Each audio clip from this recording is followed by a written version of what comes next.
প্রধানমন্ত্রী আবাস যোজনার ঘর পেতে শীঘ্রই আবেদন করুন নিজের মোবাইল ফোন থেকে বিনামূল্যে। শেষ তারিখ আগামী 15ই আগস্ট 2026। রাজ্যে পালাবদলের পর নতুন সরকার হয়েছে, আর তারপরেই প্রধানমন্ত্রী আবাস যোজনার বাড়ি পেতে নির্দেশিকা জারি করেছে পঞ্চায়েত ও গ্রামোন্নয়ন দপ্তর। কিভাবে আবেদন করবেন আবাস যোজনার ঘর পেতে, এ প্রসঙ্গে এদিন হুগলির পান্ডুয়ার বিডিও সেবন্তী বিশ্বাস বলেন, পঞ্চায়েত এবং গ্রামোন্নয়ন দপ্তরের পক্ষ থেকে জানানো হয়েছে, যাদের নিজস্ব জমি আছে, যাদের পাকা বাড়ি নেই, যারা মাটির বাড়িতে বসবাস করেন, যারা প্রকৃত গরিব ও দরিদ্র মানুষ এবং সরকারি প্রকল্পের বাড়ি পেতে আগ্রহী, কেবলমাত্র সেই সমস্ত ব্যক্তিরাই এই সুবিধা পাবেন। খুব সহজেই আবেদন করা যাবে। এর জন্য অন্য কারোর প্রয়োজন নেই। নিজের মোবাইল ফোন থেকেই আবেদন করা যাবে। নিজের মোবাইল ফোনের গুগল প্লে স্টোর থেকে আবাস প্লাস 2024 অ্যাপ ডাউনলোড করুন এবং আধার ফেস আরডি অ্যাপ ডাউনলোড করুন। এই অ্যাপের মাধ্যমে সম্পূর্ণ প্রক্রিয়া সম্পন্ন হবে। আবেদন করবার শেষ তারিখ 15ই আগস্ট 2026 তারিখের মধ্যে যে সকল গৃহহীন এবং প্রকৃত গরিব মানুষ আছেন তারা অবশ্যই আবেদন করুন।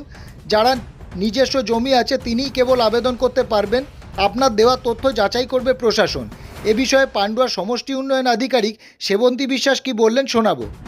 এই মুহূর্তে আমাদের পঞ্চায়েত এবং গ্রামোন্নয়ন দপ্তর থেকে এরকম নির্দেশিকা এসছে যে আগামী 15ই আগস্ট 2026-এর মধ্যে যারা গৃহহীন যেসব ব্যক্তি আছেন, যাদের নিজস্ব জমি আছেন এবং যারা সরকারি প্রকল্পে বাড়ি পেতে আগ্রহী, এরকম নিডি ব্যক্তি যারা গরিব এবং দরিদ্র এবং যাদের ঘর নেই, মাটির ঘরে থাকছেন, এরকম ব্যক্তি তারা অ্যাপ্লিকেশন করতে পারবেন এবং এই অ্যাপ্লিকেশনের জন্য তারা কাউকে প্রয়োজন নেই, তারা নিজেরাই করতে পারবেন তাদের মোবাইল ফোনের মাধ্যমে।